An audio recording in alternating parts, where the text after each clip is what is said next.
வணக்கம் அன்பு நெஞ்சங்களே. ஆஸ்ட்ரோவாய்ஸ் தமிழுக்கு உங்களை அன்போட வரவேற்கிறோம். இன்னைக்கு நம்ம பேச போற விஷயம் பலரோட மனசுக்குள்ள மௌனமா அழுதுட்டு இருக்கிற ஒரு கேள்விக்கான பதிலா இருக்கலாம். உறவுகள், அதுதான் நம்ம வாழ்க்கையோட அஸ்திவாரம். ஆனா அந்த அஸ்திவாரமே ஆட்டம் காணும்போது வாழ்க்கை மொத்தமா சரிஞ்சு போன மாதிரி இருக்கும் இல்லையா? அதுலயும் குறிப்பா அன்பையே தன் உயிரா நினைக்கிற கடகராசில பிறந்த உங்களுக்கு ஒரு உறவு முறிஞ்சு போறதுங்கிறது சாதாரண விஷயமே இல்ல. அது கிட்டத்தட்ட ஒரு மரண வேதனை மாதிரி. உங்க வாழ்க்கையில ஏன் உறவுகள் இப்படி உடையுது? அந்த ஆழமான காயத்திலிருந்து நீங்க எப்படி மீண்டு வர்றது? வாங்க, உங்க இதயத்தோட கதவை திறந்து உள்ள இருக்கிற அந்த வலிகளுக்கு ஒரு சின்ன மருந்து தேடுவோம். எதிரி கூட இவ்ளோ பெரிய துரோகத்தை பண்ணியிருக்க முடியாது, பிரியமானவன் பண்ணிட்டானே. இந்த வரி உங்க மனசுக்குள்ள அடிக்கடி ஒலிக்குதா? உண்மையிலே போர்க்களத்துல எதிரி முன்னாடி நின்னு வீசுற வாளை விட நாம முழுசா நம்பின ஒருத்தர் பின்னாடி இருந்து குத்துற கத்திக்கு தான் வலி ரொம்ப அதிகம். நம்ம உலகம், நம்ம உயிர், நம்ம எல்லாமேன்னு நினைச்ச ஒருத்தரே நமக்கு வலியை தரும்போது அத வார்த்தையால எப்படி சொல்றது? அந்த ரணவேதனையோட ஆணிவேறு எங்க இருக்குன்னு புரிஞ்சிக்க முயற்சி பண்ற ஒரு பயணம் தான் இது. இந்த ஆழமான பயணத்தை நாம ஒன்னா சேர்ந்து தொடங்குறதுக்கு முன்னாடி உங்ககிட்ட ஒரு சின்ன அன்பு வேண்டுகோள். நீங்க இப்ப பார்த்துட்டு இருக்கிற நம்ம ஆஸ்ட்ரோ வாய்ஸ் தமிழ் சேனலுக்கு சப்ஸ்கிரைப் பண்ணி ஆதரவு கொடுத்தீங்கன்னா அது எங்கள மாதிரி இன்னும் நிறைய பதிவுகளை உருவாக்க ரொம்ப பெரிய உதவியா இருக்கும். உங்க ஒவ்வொருத்தரோட ஆதரவும் எங்களுக்கு ரொம்ப முக்கியம். ரொம்ப நன்றி. சரி, இப்போ விஷயத்துக்கு வருவோம். பிரிவுங்கிறது வாழ்க்கையில எல்லாருக்குமே வர்றதுதான். ஆனா எல்லாருக்கும் அதோட வலி ஒரே மாதிரி இருக்கிறது இல்ல. குறிப்பா கடகராசியில பிறந்த உங்களுக்கு அது வெறும் ஒரு உறவோட முடிவு இல்ல, உங்க உடம்புலேருந்து ஒரு பாகத்தை பிரிச்சு எடுத்த மாதிரி. பணத்தையோ பொருளையோ தொலைச்சா கூட திரும்ப சம்பாதிச்சிடலாம். ஆனா உங்களையே ஒருத்தருக்காக முழுசா கொடுத்துட்டு உங்க அடையாளத்தையே அந்த உறவுல கரைச்சிட்டு கடைசியில அன்பையும் நம்பிக்கையும் இழந்து தனியா நிக்கும்போது அந்த வெற்றிடத்தை எப்படிங்க நிரப்ப முடியும்? ஒரு நிமிஷம் யோசிச்சு பாருங்களேன். உங்க அன்பு, பாசம், உங்க நேரம், உங்க அக்கறை, ஏன் உங்க கனவுகளை கூட ஒருத்தருக்காக தியாகம் பண்ணிருப்பீங்க. அவங்க சந்தோஷம் தான் உங்க சந்தோஷம்னு வாழ்ந்திருப்பீங்க. ஆனா இவ்ளோ கொடுத்ததுக்கு பதிலா உங்களுக்கு கிடைச்சது தனிமையும் கண்ணீரும் துருகமுன்னா அந்த மனசு என்ன பாடுபடும்? அப்படி காயப்பட்ட ஒரு இதயத்தோட மௌனமான குரலை தான் நாம இன்னைக்கு கேட்க போறோம். ஒருவேளை அது உங்க இதயத்தோட குரலா கூட இருக்கலாம்.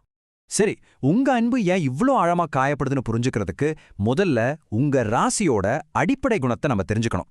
ஏன்னா உங்க பலமும் அதுதான், உங்க பலவீனமும் அதுதான்.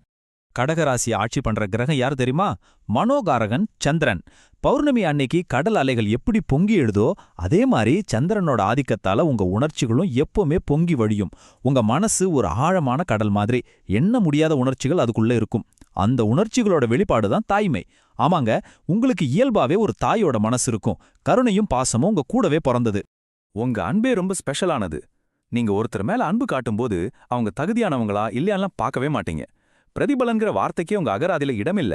ஒரு தாய்க்கோழி மாதிரி எல்லாரையும் உங்க ரெக்கைக்குள்ள அரவணைச்சிப்பீங்க. சாப்தியான்னு வெறும் வார்த்தையில கேட்கிற உலகம் இது. ஆனா நீங்க வா, நானே ஊட்டி விடுறேன்னு சொல்ற ஜீவன். உங்க மனசு பூவை விட மென்மையானது. அதனாலதான் சின்னதா காத்தடிச்சா கூட அதோட இதழ்கள் நசுங்கி போயிடுது. இப்ப நான் சொல்ல போறது உங்க மனச கொஞ்சம் கஷ்டப்படுத்தலாம், ஆனா இதுதான் நிதர்சனம்.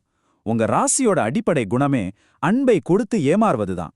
இதுல உங்க தப்பு எதுவும் இல்லை. உங்க தூய்மையான அன்ப கணக்கு போட்டு பாக்குற இந்த உலகம் சரியா பயன்படுத்திக்க தெரியாம உங்களை காயப்படுத்துது.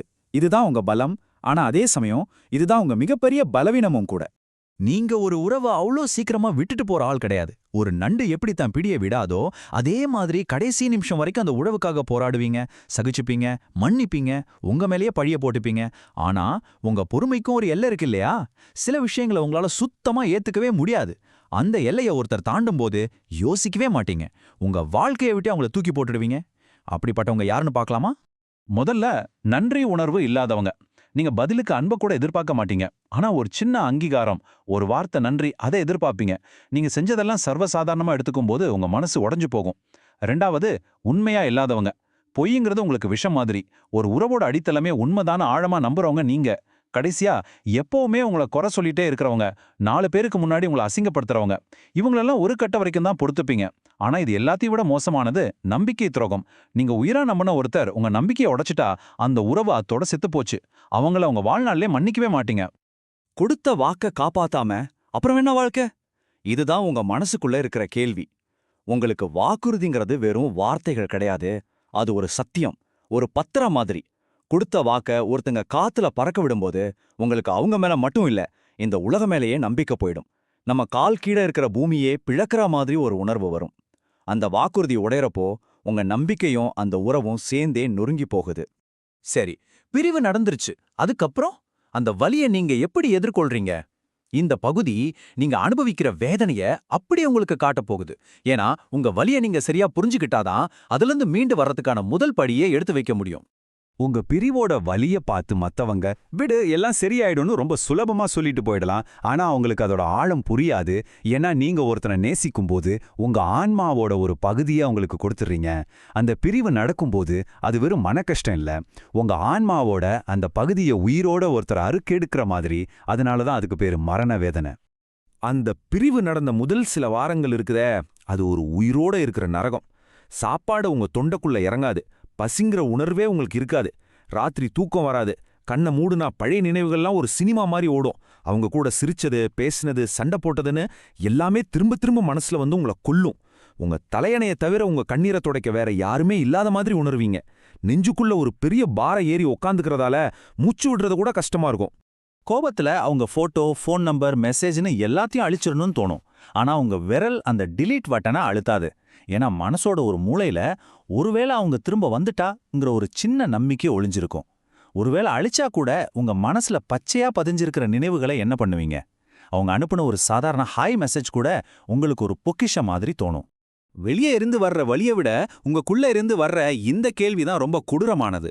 உங்க மனசே உங்களுக்கு எதிரியா மாறிடும். நான் தானே ரொம்ப அதிகமா அன்பு காட்டிட்டேனோ, நான் தான் ரொம்ப நம்பிட்டேனோ, ஒருவேளை என் மேலதான் தப்புன்னு 1008 கேள்விகளை கேட்டு உங்களையே நீங்க ஒரு குற்றவாளி மாதிரி உணர ஆரம்பிச்சிடுவீங்க.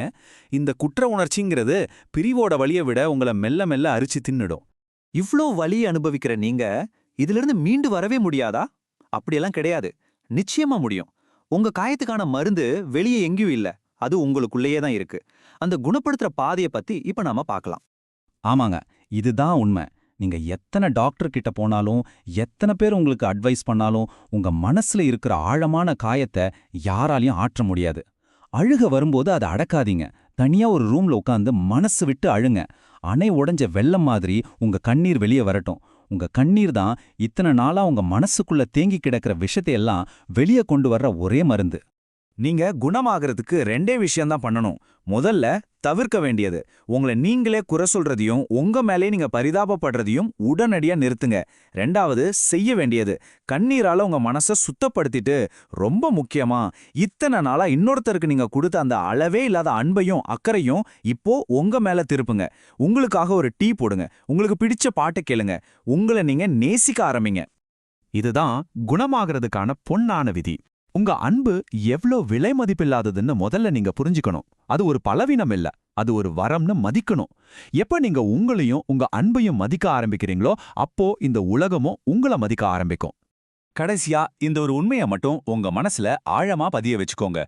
நீங்க இழந்தது உங்களை மதிக்க தெரியாத ஒரு நபரை, ஆனா அவங்க இழந்தது ஒரு தங்க மாதிரி தூய்மையான, விலை மதிக்க முடியாத உங்க அன்ப.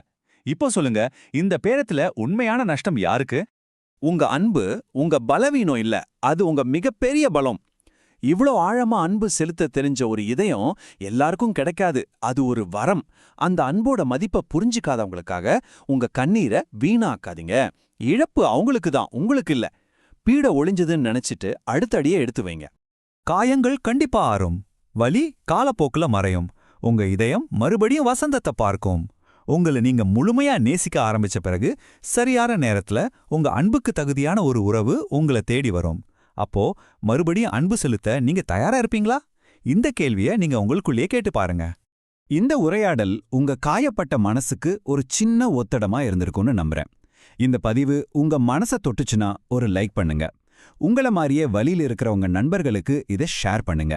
உங்க எண்ணங்களையும் அனுபவங்களையும் மறக்காம கமெண்ட்ல சொல்லுங்க. உங்க கதையை கேட்க நாங்க ஆவலா இருக்கோம்.